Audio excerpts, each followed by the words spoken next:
बिस्मिल्लाहिर्रहमानिर्रहीम। मराकश के समंदर के बिल्कुल दरमियान कश्ती में 40 से ज़्यादा पाकिस्तानियों को कत्ल करने की एक दर्दनाक दास्तान लेकर आपकी खिदमत में हाजिर हुआ हूँ। ये कौन लोग थे जो इन बेयारो मददगार वतन से दूर पाकिस्तानी नौजवानों को चुन चुन कर कत्ल कर रहे थे, तशद्दुद कर रहे थे, उन पर उन्हें समंदर में फेंक रहे थे। वजह क्या थी, ये मुकम्मल कहानी लेकर आपकी खिदमत में हाजिर हुआ हूँ उन दोस्तों की ज़ुबानी जो वहाँ से इंसानी स्मगलरों के हाथों तशद्दुद तो सह गए, लेकिन ज़िंदगी ने उनका साथ दिया और वो बच गए। जिन दोस्तों ने हमारा चैनल सब्सक्राइब कर लिया हुआ है, हम उनका तहे दिल से शुक्रगुजार हैं, और जिन दोस्तों ने अभी तक हमारे चैनल सब्सक्राइब नहीं किया वो अभी कर लें ताकि आप भी जुड़ जाएंगे इनका न्यूज़ के साथ।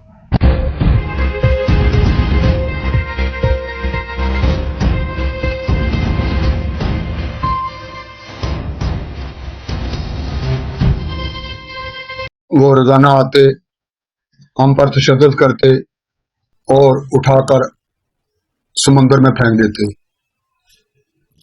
कुछ मार दिए गए, कुछ जिंदा बच गए। मराकश के समंदर में कश्ती में फंसे बेयारो मददगार पाकिस्तानियों की दर्दनाक कहानी बच जाने वालों की जुबानी। बरतानवी नशरियाती अदारे BBC के मुताबिक मराकश के साहिल के करीब डूबने वाली एक कश्ती के मुसाफिर यूरोप जाने के ख्वाहिशमंद थे, मगर 13 दिन के इस पुरखतर समुद्री सफर के दौरान उन्हें न सिर्फ भूख और प्यास में तनहा छोड़ दिया गया, बल्कि स्मगलरों ने बाद तारकीन वतन को तशद्दुद का निशाना बनाकर समुद्र में फेंक दिया। कश्ती के इस 13 रोजा सफर से जिंदा बन जाने वाले अफराद का कहना है कि स्मगलरों की जानिब से रोजाना की बुनियाद पर उन पर तशद्दुद किया जाता था और बाद मुसाफिरों को समंदर में फेंक दिया गया। गुजरात से तल्लुक रखने वाले अजीज भट्ट इस कश्ती में सवार थे जो पुरखतर रास्ते से स्पेन जा रही थी, मगर उनके बकौल यह कश्ती कई दिन तक समुद्र में फंसी रही, जिस दौरान बेयारो मददगार मुसाफिरों को कई अजीतों का सामना करना पड़ा। मराकश की बंदरगाह दखला के करीब कश्ती हादसे में बचने वाले अजीज भट्ट के मुताबिक यह सफर नए साल के आगाज पर 2 जनवरी को शुरू हुआ था, मगर उसे 5 जनवरी को समुद्र की वीरानी में रोक दिया गया था। वो कहते हैं कि 5 जनवरी को रात की तारीकी में कश्ती को ऐसे वीरान मुकाम पर रोक दिया गया था जहां से कोई दूसरी कश्ती नहीं गुजर रही थी। उसके बाद स्मगलरों ने कुछ लोगों को एक दूसरी कश्ती में सवार किया, जिस पर बाकी मुसाफिरों की स्मगलरों से तलख कलामी हुई। स्मगलरों ने कश्ती पर मौजूद सर्दी गर्मी से बचाने वाला तुरपाल, हमारे कपड़े, खाने पीने के अशिया, मोबाइल और दीगर सामान छीना और दूसरी कश्ती में बैठकर चले गए। अजीज भट्ट का कहना था कि स्मगलरों ने कश्ती को लॉक किया हुआ था। वो पानी की सतह पर खुद भी बहुत ज्यादा नहीं चल सकती थी, बस थोड़ा बहुत इधर उधर हिलती जुलती थी। वो अजियत की पहली रात थी। वो ऐसी रात थी जो अक्सरियत लोगों ने रोकर गुजारी। खुला आसमान, समंदर, सर्दी और हम लोग। हमें नहीं पता था कि ये रात तो कुछ नहीं, आने वाले दिन और इंतहाई अजियतनाक और खौफनाक होने वाले हैं। बचने वाले पाकिस्तानी शहरी मेहताब शाह इस वक्त दखला में कायम एक कैंप में मौजूद हैं और उनका ताल्लुक भी गुजरात से है। मेहताब शाह कहते हैं कि जब अंधेरा छटा और सुबह हुई तो कुछ लोग एक और कश्ती में सवार होकर आए और उन्होंने हमारा जायजा लिया और मंडी बाउद्दीन के 4 लड़कों को थोड़ा आगे बुलाया। उनके पास छोटे हथौड़े थे। उन हथौड़ों से उनके चेहरों और सर पर जरबें लगाई और फिर उन्हें उठाकर समुद्र में फेंक दिया। उनका कहना था कि इन 4 लड़कों को तो समुद्र में फेंका गया, मगर वहां पर मौजूद बाकी सब लोगों को तशद्दुद का निशाना बनाया गया। उनको लातों, मुक्कों और डंडों से मारा गया। हम लोग समझ नहीं पा रहे थे कि वो हमें क्यों तशद्दुद का निशाना बना रहे हैं। नताशा का कहना था कि मारपीट का सिलसिला चंद घंटों तक जारी रहा। वो एक ऐसा इलाका था जहां पर समुद्र में कोई भी कश्ती नहीं गुजर रही थी। हमें कुछ समझ नहीं आ रहा था कि मदद मांगे तो किससे मांगे।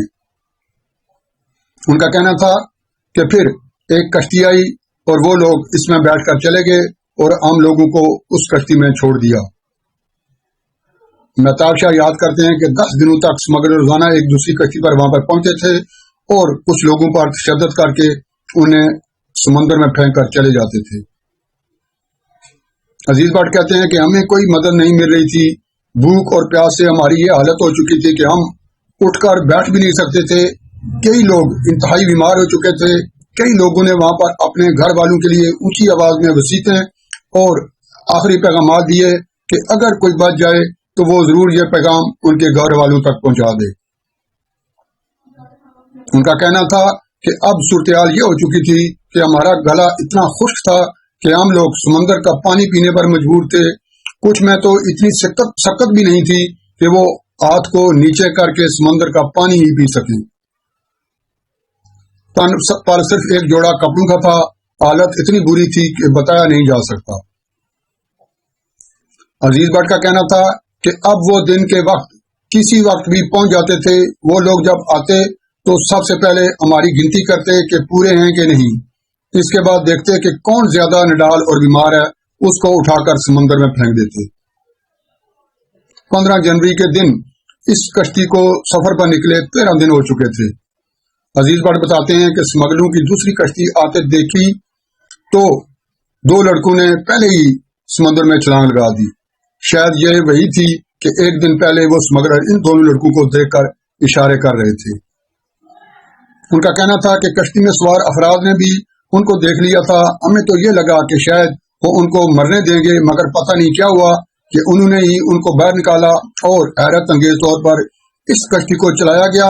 कश्ती को एक वीरान मकाम पर लाकर उन्हें एक कमरे में बंद कर दिया गया। मेहताब शाह का कहना था कि इस कमरे में एक लड़का जो कि सियालकोट का रहायशी है, उसके पास मोबाइल और पाकिस्तानी नंबर था। वो बताते हैं पता नहीं उसके पास मोबाइल कैसे बच गया था। इस लड़के ने मोबाइल से हम सब की तस्वीरें और मराकश में मौजूद एक पाकिस्तानी लड़के और अपने कुछ रिश्तेदारों को भेज दी और उनको सारी सूरत से आगाह कर दिया। तस्वीर बनाने वाले नौजवान अपना नाम जाहिर नहीं करना चाहते। उनका कहना था कि जब वो कश्ती में हम सब लोगों से सब कुछ छीन रहे थे तो उस वक्त ये मोबाइल मेरे कपड़ों के अंदरूनी जेब में था, जिसका उनको पता भी नहीं था, और इस मोबाइल में चार्जिंग भी बहुत कम थी और तकरीबन बंद हो चुका था। उनका कहना था कि जब उन्होंने हमें साहिल पर पहुंचाया और हमें एक कमरे में बंद किया तो न जाने मेरे दिल में क्या आया कि मैंने वो मोबाइल ऑन किया। उसमें कहीं से वाईफाई सिग्नल आ रहे थे। बस मैंने जल्दी से अपनी क्लिप भी जिसकी भी तस्वीर बना सका बनाई और मैसेज कर दिया। थोड़ी देर बाद वहां पर मदद पहुंच गई और हमें महफूज मकाम पर मुंतकिल कर दिया गया। गैर मुल्की खबर रसां अदारे के मुताबिक स्पेन की मैरी टाइम रेस्क्यू सर्विस का कहना है कि उसे 10 जनवरी को मालूम हुआ था कि मोरितानिया के साहिल से निकलने वाली एक कश्ती मुश्किलात का शिकार है। ताहम उसकी तस्दीक नहीं हो पाई थी कि इसमें तारकीन वतन सवार हैं, क्योंकि फिजाई खोज के दौरान उसे ढूंढा नहीं जा सकता था। NGO वॉकिंग बॉर्डर के मुताबिक उसने कई रोज कबल तमाम मालिक के हुकाम को कश्ती के हवाले से मतला किया था, लेकिन कहीं से इस कश्ती का सुराग नहीं मिल रहा था। इधर पाकिस्तान में इस हवाले से तहकीकात जारी हैं कि मुल्क में इंसानी स्मगलरों और एजेंटों के नेटवर्क ने किस तरह लोगों को इस पुरखतर सफर पर रवाना करके मौत के मुंह से धकेल दिया। मकामी ज़राए इब्लाग के मुताबिक पाकिस्तान के वफाकी अदारे FIA ने तारकीन वतन को गैर कानूनी तौर पर बैरून मुल्क भेजने में मुलव्वस स्मगलरों के खिलाफ 3 मुकदमा दर्ज किए हैं, जबकि मुतासरीन की अक्सरियत का ताल्लुक सियालकोट, गुजरात और मंडी बाउदीन से है।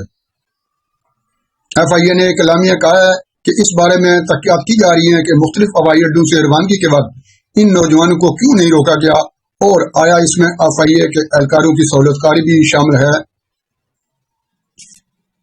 इस वाक़े में हलाक होने वाले 2 कजन आतफ और सुफियान के रिश्तेदारों एहसन शहजाद वगैरह ने बताया कि कश्ती में सवार कई अफराद का ताल्लुक गुजरात से है وہ کہتے ہیں کہ اسپین پہنچانے کے لیے فی کس ایجنٹ کو 35 لاکھ روپے ادا کیے گئے تھے۔ ان کا کہنا تھا کہ جب کشتی سمندر میں کھڑی تھی تو اس وقت میرا ایجنٹ سے رابطہ ہوا اور اس نے بھی میرے ساتھ کچھ ایسی بات کی کہ حالات بہت خراب ہیں، کوشش کر رہے ہیں کہ حالات بہتر ہو جائیں، اور جب یہ اطلاعات آئیں تو ایجنٹ منظر عام سے غائب ہو چکا تھا۔ احسن شہزاد کا کہنا تھا کہ عاطف اور سفیان دونوں پہلے دبئی میں تھے، وہاں پہ کام کچھ نرم تھا، وہ یورپ جانے کے خواہشمند تھے۔ عاطف کو تو ظالموں نے پہلے ہی دن مار دیا تھا، جبکہ سفیان 13ویں دن بھوک، بیماری، تھکاوٹ اور پیاس کے ہاتھوں کشتی میں ہی مر گیا۔ احسن نے بتایا کہ جب 24 سالہ سفیان اپنی آخری سانسیں لے رہے تھے تو انہوں نے وہاں لڑکوں کو پیغام دیا کہ میرے گھر اور بچوں کو بتانا کہ تمہارا والد تمہارے اچھے مستقبل کی خواہش میں زندگی کی بازی ہار گیا۔